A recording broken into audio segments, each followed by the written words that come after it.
This episode of Game Days Best will be covering the last two game days in the JAL 24 season. The first occurred on May 28th. It featured 4 games, 2 wave games against the Sasquatches and Bison, followed by a Fog Underdogs doubleheader.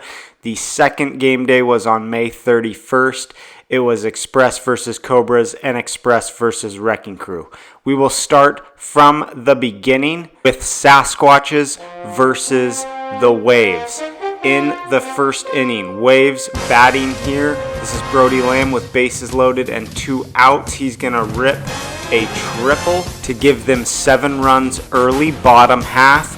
Brody Lamb pitching for the Waves as well. Bases loaded, 2 outs. He's going to get through the first frame with no runs allowed. Sasquatches down 9-0. Second inning, this is Brody Lamb again. That's a double. They're up double digits now. Bottom half.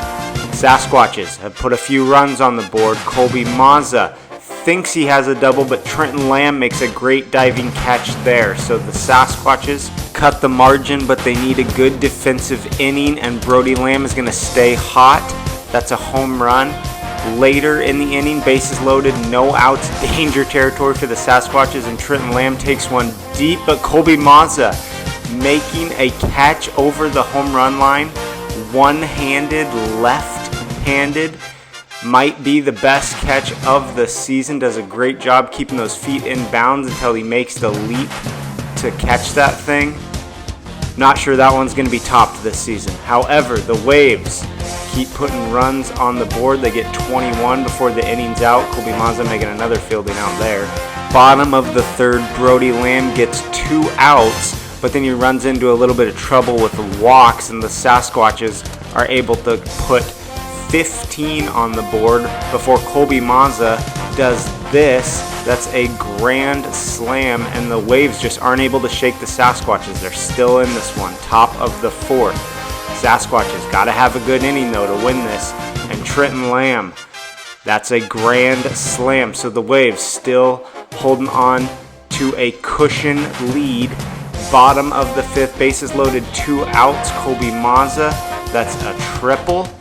Sasquatches have this down to 4, bases loaded, 2 outs, but Mazza's going to strike out to end it. Final 28-24. Sasquatches drop to 1-5 after this loss. Colby Mazza, though, a really good game, both batting and fielding. He's making a push for a repeat batting crown, hitting .487 on the season after this one. For the Waves, both Lamb brothers hit the ball very well also. Brody had 7 hits, Trenton had 4, and they would need to keep hitting the ball very well in the next game to beat the Bison.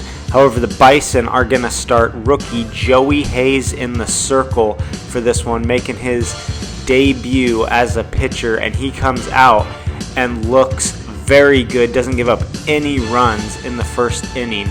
Bison up 4-0. This is Krister Embry getting a triple, makes the lead 7-0. Then the Waves are going to make a pitching change, and Trenton Lamb is going to come in and throw. He is also a rookie and making his pitching debut right here, and he, like Joey, cruises through his first inning appearance.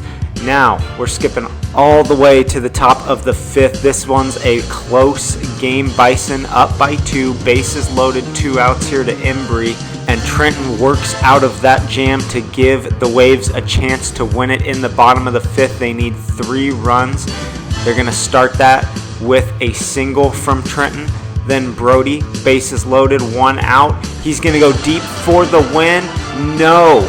That hit gets ruled a foul ball. Brody insists that it went inside the home run right field foul cone, but it was ruled a foul. And so the game continues on in a bit of controversial fashion. Waves able to get a couple of runs on walks to tie it up and send it to extra innings.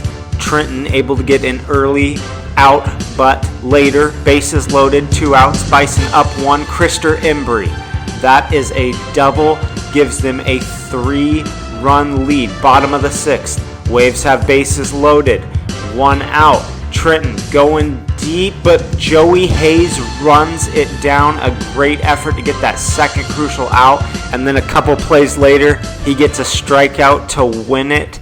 17-15 is the final. Bison improved to 4-2. Waves dropped to 2-4. Here were the stats. Both Brody and Tritton, pretty solid outings for their first time ever pitching in a real JAL game as rookies. Hayes also had a really nice defensive game in the field. Batting-wise, Brody, Trenton, and Krister Embry all got multiple hits. Nobody really went off, though, and had a spectacular game.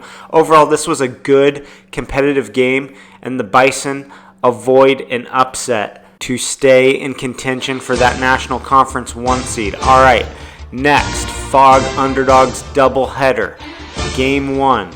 This is the first pitch. Brock Johnson gets a single right out of the gate, but it does not rattle Chase Johnson, the reigning MVP. He comes right back and gets through this inning with no damage allowed, only 2 runners on, dialed in early. Bottom of the first, Underdogs rookie Blake Larwick, who's been really coming along, also has a really nice first inning working that slider. He gets through the first frame with no runs allowed as well. Second inning, runner on first, nobody out. Blake Larwick batting, and he's going to get a single. Nice stop there from Chase to keep it at a single, but the Underdogs are in business. However, Chase Johnson once again doesn't get rattled, comes right back and dials up 2 nice strikeouts to get out of the inning. Bottom of the second, here's Chase Johnson batting, and that is going to be a home run. No.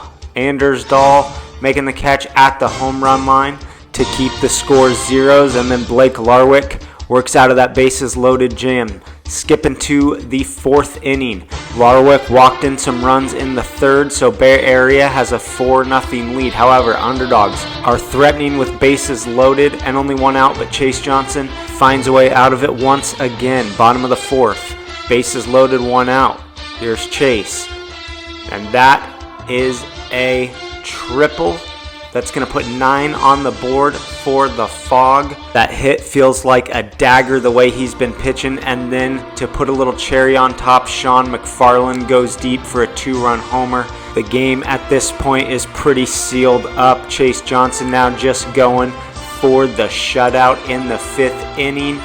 And Zeke Smith helping him out there, catching a liner in the field to get the second out. Brock is going to extend the game with a single there. One more play, but then Chase Johnson throws a really nice pitch to just touch barely the top of the zone to get the shutout. It was his 2nd career shutout and gets the Fog to 3-2 overall. Batting, the Underdogs, Tucker Amrine had a couple of hits, and Brock had a couple of hits. As a team, they had 5 hits, just none of them were really timely and situational in a way that got them any runs. Chase Johnson had a couple hits, and Sean McFarland had a home run for the Fog to give them enough runs. 11 really isn't a whole lot, though, in the JAL, so it's worth recognizing that Blake Larwick also had a pretty solid game. It's just that compared to Chase's line, in this one, it looks like nothing. But we have a second game in this doubleheader. And would things be different, or would these pitchers stay pretty dialed in? We're starting in the top of the 2nd for these highlights. It appears that it's going to be more of the same from these pitchers. Score is 0-0. Blake Larwick gives up 1 finally there on a walk, but gets through the 2nd, only giving up that 1. We're skipping all the way to the 4th now. Score is still only 1-0. Both these guys are very locked in and not too fatigued yet. Look at this pitch, this sinker by Blake Larwick to strike out Chase Johnson, and then a nice curveball there to fool Zeke Smith. In the bottom of the 4th, Chase Johnson, he's got a no-hitter shutout going in this one. Still has really good gas at this point and painting all of the edges of the zone, especially on the inside. 5th inning, Fog need to add a little bit to that cushion for it to feel safe but they're not going to get it. Blake Larwick, a great inning with some fantastic pitches. Bottom of the 5th now. Can Chase close it out and have his first career no-hitter shutout? Bases loaded, 1 out. And he gets Brock to swing at a ball that misses to get the 2nd out. But then Blake Larwick steps up. And look what he does here. A walk-off double to win it. They never led in this game until the final pitch.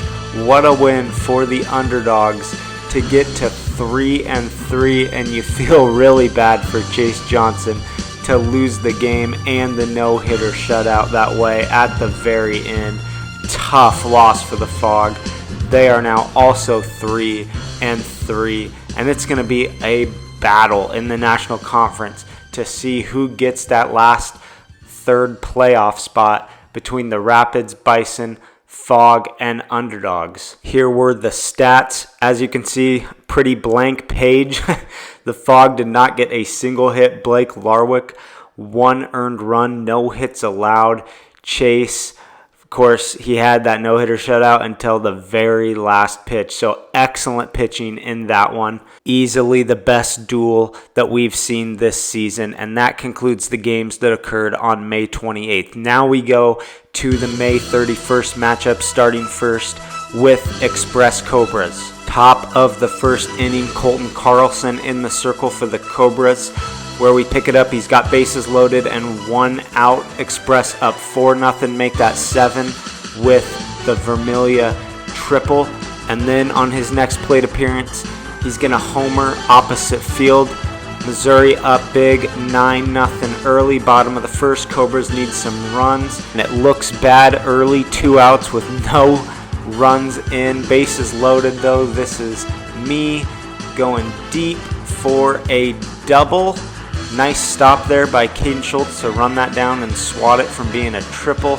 Later, Colton Carlson is going to get a triple to put 6 on the board for the Cobras, so they trim back into that lead, and it's back to a ball game. In the 2nd inning, Carlson does a very nice job, doesn't give up any runs, so now the Cobras seem to be in business and maybe take the lead. The inning starts in their advantage with Vermillion making an error there, dropping a catch that results in a single. However, Connor Vermillion is able to get out of that inning with only a couple runs scored, so they maintain the lead. In the bottom of the 3rd, Express back up by 8, and Vermillion has a great inning, doesn't allow any runs. He's got the curveball and the slider locked into the zone. So top of the 4th, Carlson needs another good inning for the Cobras to hang around in this one, and hustles down what would have been a foul ball to get an out there. Then a strikeout on Vermillion. Carlson didn't allow anything in the 4th, but then in the top of the 5th, he gave up a bunch of runs, mostly on walks. And so Missouri has a big lead in the bottom of the 5th, and Connor is just trying to get some cheap outs, throwing lobs. However, I get a single off him there to force him to actually pitch normal, which he does, and strikes me out for the win on the final clip of this one. Express win handily, 29-8. A pretty good game for Vermillion. Pitching, only 8 runs, 4 hits allowed. He continues to have a phenomenal year batting too. 4 more hits, a homer. Those 16 RBIs pushed him over 100 total RBIs on the season. Schultz had a good game in the field. The Cobras definitely disappointed with the offense in this one. They came in as a team hitting over 300 and only put up 4 hits on a hittable pitcher and 8 runs. Just not going to get it done for them. All right, last game in these highlights. A big showdown between the Wrecking Crew, who are sitting 2-2, and the Express, who came into this one sitting 5-1. Matthew Morton locked in early. He gets through the 1st inning, throwing just 4 pitches. In the 2nd inning now, Crew up 3-0, bases loaded, 1 out. Cam Morton, that's a double. The Crew lead 5-0. 3rd inning, they'd like to build a cushion, but Vermillion has other ideas, and he's going to get through this inning, not allowing anything keep the Express in this game. But Matt Morton, just too much to handle. Look at these pitches. touching the very top of the zone with that slider, having one of the best games of his career in this one through 3 innings. In the 4th, still 5-0, still very much in reach for the Express, but Cameron Morton gonna get another couple hits. This one is a leadoff double, and then later with 2 on and 2 outs, he's gonna rip one deep, and Caden Schultz has a chance to catch this one, but he drops it over the home run line, so that scores 3.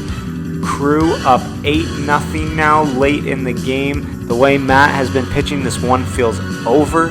He's got a no-hitter shutout going in the last inning, and look at that sinker that he gets the first out with. Then he gets Familia to chase, and then to get the no-hitter shutout, gets Familia to chase high and outside again. Matt Morton gets his 3rd career no-hitter shutout. This also makes him the only player in league history to pitch such a game with 2 different teams. He did it twice with the Lynx, and now he's done it once with the Wrecking Crew. In the standings, this game moves the Wrecking Crew to 3-2, the Express 5-2, and remember the Lynx and the Bambinos are also each 3-1. So in the American Conference, only 3 teams can make it. It's going to be a good battle down the stretch to see who gets left out. All right, so that will do it for this Game Day's Best highlight show. We're going to leave the last words to Matthew Morton. Here's his post-game interview after the win. No-hitter shutout against the Express, who are the top hitting team in the league coming into the day. Tell me how you did it.